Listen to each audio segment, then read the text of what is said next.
Hola a todos, muy buenas tardes. Mi nombre es Mateo Quintanilla Rodríguez. Soy estudiante de la Universidad Lux. Actualmente estoy cursando el segundo semestre de la carrera de licenciatura en Administración del municipio de General Terán, Nuevo León, México. Y hoy vengo a hablarles de dos temas muy importantes que les podrá servir mucho en la sociedad y en conocer los distintos grupos que hay. Además que estos dos temas están enfocados en la vida real, más en específico en la vida social. Pero no vamos a saber nada en el inicio, así que no perdamos tiempo y empecemos el podcast de una vez.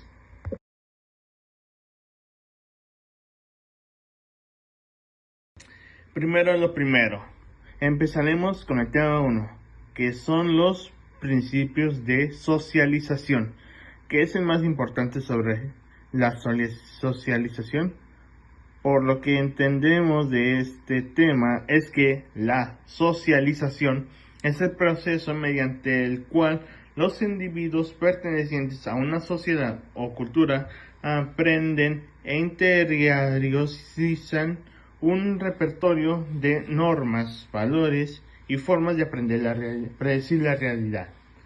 Es decir, que debemos conceptuar como la asunción o toma de conciencia de la estructura social en la que un individuo nace es factible gracias a los agentes sociales, que son las instituciones e individuos representativos con capacidad para transmitir e imponer los elementos culturales apropiados. Además de lo antes explicado, existen dos tipos de socialización que debemos tomar en cuenta en la vida, los cuales son, primero, la socialización primaria, que es donde habla sobre donde el individuo atraviesa en su niñez y que por medio de ella se convierte en miembro de la sociedad. Esta se da en los primeros años de vida y se remite al núcleo familiar. Se caracteriza por una fuerte carga efectiva. Y el segundo es socialización secundaria. Se refiere a cualquier proceso posterior que indice al individuo ya socializado a nuevos ámbitos del mundo objetivo de su sociedad. Entonces, por lo que entendemos de socialización es que está basado por cómo un individuo se comporta, interactúa o actúa en un ambiente social o familiar a la hora de entablar una conversación, y lo más importante, que es la socialización en la actualidad. Eso se debe a que muchos factores importantes de esto de socialización se necesitan entender.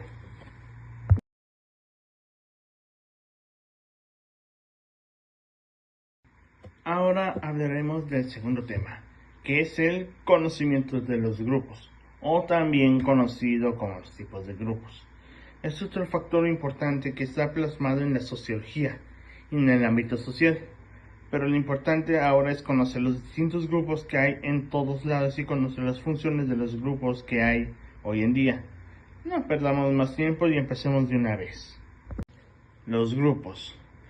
Para muchos es algo sencillo de saber qué es, ya que consiste en un grupo de dos o más personas que estén reunidas para hacer un trabajo o un proyecto que se tenga que hacer en conjunto. Pero no es así, ya que se tiene más información de eso. Un grupo es el conjunto de uno o más personas que interactúan entre sí, compartiendo ideas y temas similares entre ellos mismos. También son denominados como grupos sociales. Ese es otro tema que hay que hablar, debido a que son personas las que componen los grupos. El hecho de que personas distintas persiguen un objetivo en común pueden interactuar como grupo permite que cada integrante que compone el grupo pueda desarrollarse mejor como persona y generando confianza hacia los demás.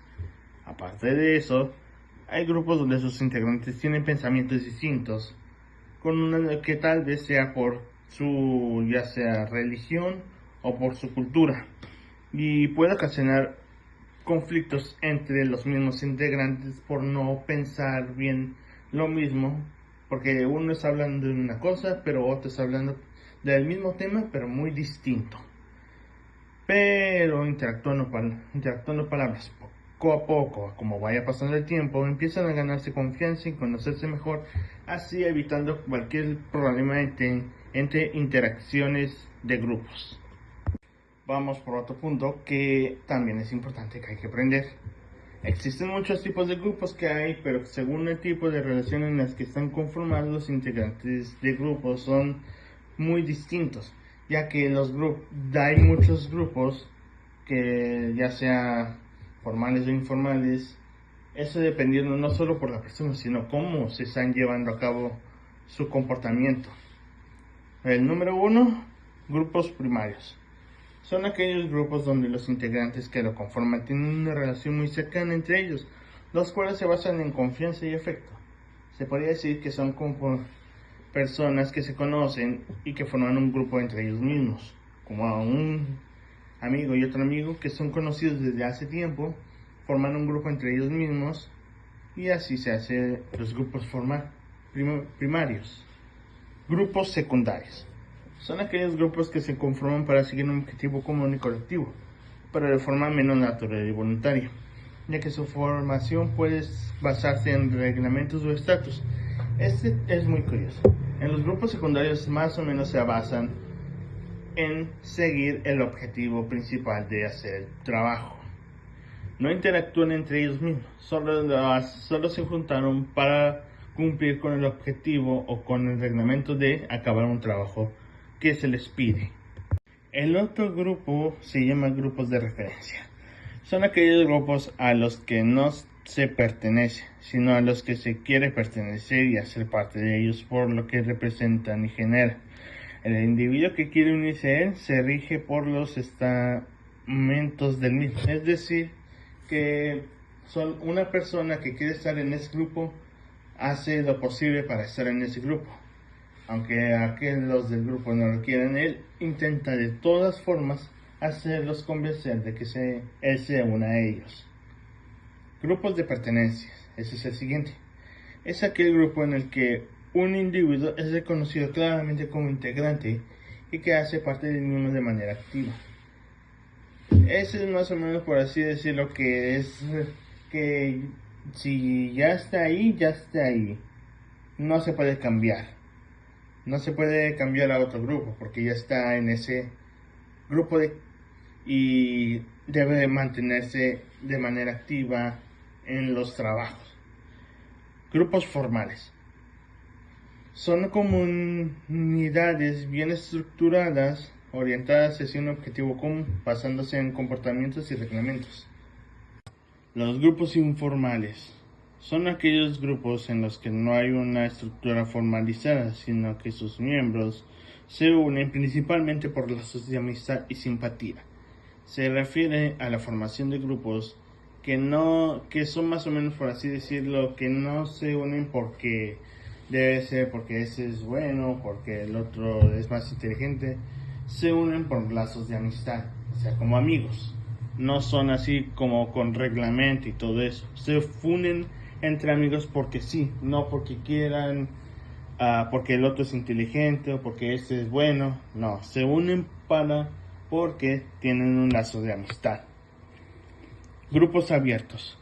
Son aquellos grupos a los que cualquier persona puede acceder sin ninguna restricción. Esto es muy curioso y muy fácil de entender. Los grupos abiertos son aquellos grupos que, sin importar qué persona sea, si es tonta, si es inteligente, gorda, fea, guapa, mujer, hombre, así, no importa. Siempre se va a formar un grupo, sin ninguna restricción o sin ninguna llamada de atención o algo negativo, no. Este de grupos abiertos es totalmente accesible a todo tipo de personas. Ahora el caso contrario, grupos cerrados. Son aquellos grupos que gozan de mayores limitaciones para que alguien ingrese a él. Se podría decir que es lo contrario de los grupos abiertos. Ese se basa más o menos en poner un límite, en saber qué persona sí y qué persona no, o cuántas personas van a entrar hasta estar lleno. No se puede elegir a cualquiera. Se tiene que elegir al más inteligente o al más sabio. No importa qué persona sea, nomás tiene que elegirse con las capacidades integradas para poder hacer bien el proyecto. Es el caso contrario de los grupos abiertos. Los grupos cerrados no se permiten tantas personas y solo los más capacitados sí pueden entrar. Grupos temporales. Son aquellos grupos que son comunidades creadas por un motivo y momento puntual, pero que con el tiempo se acabará. Se podría decir que es como que un grupo ya está formado y que durante el lapso de tiempo, dependiendo de cuántos años pasen, ahí llegará el momento que se tendrán que decir adiós al equipo y tendrán que formar otro con distintas personas. No siempre va a ser el mismo. De ese es el caso. Los grupos temporales son aquellos que empiezan pero tienen una limitación de tiempo para deformarse y formar otro grupo con otras personas. Eso es lo que se refieren los grupos temporales. Y por último, los grupos permanentes. Son aquellos grupos que son creados para que puedan durar un tiempo y perduren. Así hasta que cambien los miembros. Esto es muy diferente a los grupos temporales. Los permanentes se refieren a que no importa que pase el tiempo, siempre van a ser los mismos integrantes. Ya sea un amigo que conoces o un conocido, duran el tiempo, pero lo importante es que cuánto tiempo duren, no importa si habrá cambios. Si están tus dos amigos ahí, eso es lo que se refiere al grupo permanente. Que no importa que tanto pase el tiempo. Hasta que cambien los demás grupos, si tus dos amigos están ahí junto contigo, no importa. Eso es lo que se refiere en grupos permanentes. Y bueno, eso sería todo. El podcast aquí ya termina. Si les gustó, pueden dejar un like y comentar. No importa. Pero sí, aquí ya se acabó. Así que nos vemos y les deseo una bonita tarde y nos vemos en el otro podcast. Adiós.